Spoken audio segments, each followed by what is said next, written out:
गले में खराश रहना, बार बार कफ बनना, क्या कारण हो सकते हैं और क्या उपचार इस वीडियो में बात करेंगे। गले या साइनस वाले एरिया में हर वक्त म्यूकस बनता रहता है। ये म्यूकस फॉरेन पार्टिकल्स यानी डस्ट या पॉल्यूशन को इरेडिकेट करता है। जनरली जो भी म्यूकस बनता है वो बिना रियलाइज़ हुए आप उससे स्वेलो कर लेते हैं यानी निकल लेते हैं।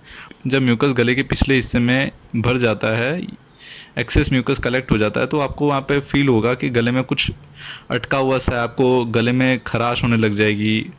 तो उसे कहते हैं पोस्ट नेसल ड्रिप। पोस्ट नेसल ड्रिप यानी कि जो भी सेंसेशन आपको फील हो रहा है उस एरिया में, उसे कहते हैं। अब इसके क्या कारण हो सकते हैं और क्या उपचार है इस वीडियो में बात करेंगे। तो सबसे कॉमन कारण है एलर्जिक होना, या फिर कोल्ड हो सकता है, साइनस इन्फेक्शन, प्रेगनेंसी के टाइम पे आप कोई मेडिसिन ले रहे हो ब्लड प्रेशर की, या फिर बर्थ कंट्रोल पिल की मेडिसिन ले रहे हो, सेप्टम डेविएशन होना या स्पाइसी फूड खा रहे हो उस वजह से हो सकते हैं। तो ये चीज़ें आपको प्रॉब्लम कर सकती है। आपको प्रॉब्लम एज फैक्टर के कारण से या ब्लॉकेज, नोज ब्लॉकेज के कारण से भी हो सकती है।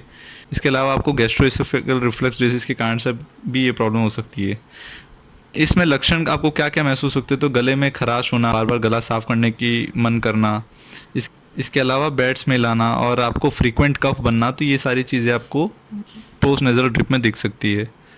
अब बात करते हैं इसके ट्रीटमेंट के बारे में। तो ट्रीटमेंट में आप इसमें एंटीहिस्टामिन और डीकंजेशन दे सकते हैं। एंटीहिस्टामिन में जो पुरानी मेडिसिन थी डाइफेनाड्रिमिन और क्लोरफेनेरामिन, उसे रिप्लेस करके न्यू एंटीहिस्टामिन दवाई है लोराटिडिन, फेक्सोफिनाडिन, सिट्रिजिन जैसे आप दवाई आप यूज़ कर सकते हैं, क्योंकि जो पुरानी मेडिसिन थी वो ड्राउजीनेस ज़्यादा करवा रही थी, तो उससे रिप्लेस कर दिया गया है। इसके अलावा आप होम रेमेडीज़ में क्या कर सकते हो, तो आप ज़्यादा से ज़्यादा पानी पिए। पानी इसलिए क्योंकि म्यूकस ज़्यादा थिक हो जाता है, तो आपको थिन करने के लिए ज़्यादा पानी पीना चाहिए, 3 से 4 लीटर। इसके अलावा आपको स्टीम इनहेलेशन लेना चाहिए।